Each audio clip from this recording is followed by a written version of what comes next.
compressor compressor থেকে প্রথমে যাইব কোন জায়গায় ইভাপোরেটরে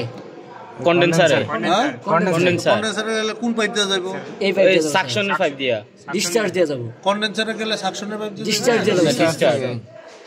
সাকশন তো টানে ডিসচার্জ দিয়ে যাব তাহলে কম্প্রেসার থেকে প্রথমে যাইব কোন জায়গায় ডিসচার্জ পাইপ দিয়ে ডিসচার্জ পাইপ দিয়ে বাইরে বাইরে কোনটার ভিতরে ঢুকতেছে সাজাডু ইয়াসতে কন্ডেন্সারে কন্ডেন্সারে ঢুকতেছে এই যে কন্ডেন্সারে ঢুকছে এই যে কম্প্রেসারে এটা হলো কন্ডেন্সারের শুরু এটা হলো কন্ডেন্সারের শুরু শুরুর পাইপ তারপরে শেষ হইব কোনটা শেষ অবস্থা এই যে ইভাপোরেটরের বাল্ব এর এক্সপেনশন বাল্বের শুরু ফিল্টারের শুরুতে এই যে চিকন পাইপ দেখো এখানে চিকন পাইপ এই যে চিকন পাইপ এই যে শুরু তার মানে কম্প্রেসার থেকে এই চিকন পাইপ দিয়ে এই চিকন পাইপটা কিসে কিসে কন্ডেন্সারে ঢুকছে ঢুকে এই যে কন্ডেন্সার থেকে বাইরে দিছে এই দুইটা পাইপ হলো কন্ডেন্সার এখন কোনো কারণে যদি আমার ফ্রিজটা আছে ট্রাবল দেয় তাহলে আমি এন থেকে জ্বালাই ছুটামু এন থেকে জ্বালাই ছুটামু ঠিক না ছুটে এখানে এক মাথা লক করে তুমি দিয়ে এই মাথা যদি আলাদা প্রেসার দিই তাহলে এটা যে লিক আছে বুঝা যাবে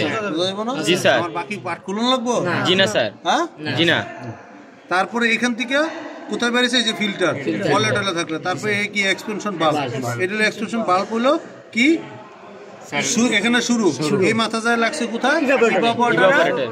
শুরুতে ওই ইভাপোরেটর ঘুরা ইভাপোরেটর কি ঠান্ডা করে যেটা মানে এটার ভিতরে যে অংশগুলো আছে জি এই যে বডি গরম হয় না জি স্যার এই বডি গরম হয় যে এই দুইটা এইটা ঠিক আছে এখান থেকে যায় কোথায় ইভাপোরেটর ঢুকবো ঢুকিয়া ইনে ঢুকে ইভাপোরেটর থেকে বাইরে এই যে সাকশন এখন মনে করো আমি যদি এখানে জ্বালাই ছুটাই দিই আর এখানে জ্বালাই ছুটাই দিই এই জায়গা লক করে দিই এখানে যদি প্রেসার দিই তাহলে ইভাপোরেটর লিক আছে কিনা এটা আমি টের পাবো না জি স্যার ইভাপোরেটর চেক করা যাইব কন্ডেন্সার চেক করা যাবে ঠিক আছে জি স্যার এই চারটা পাইপ দেখে তোমার সব কাজ করতে হবে 1 2 3 4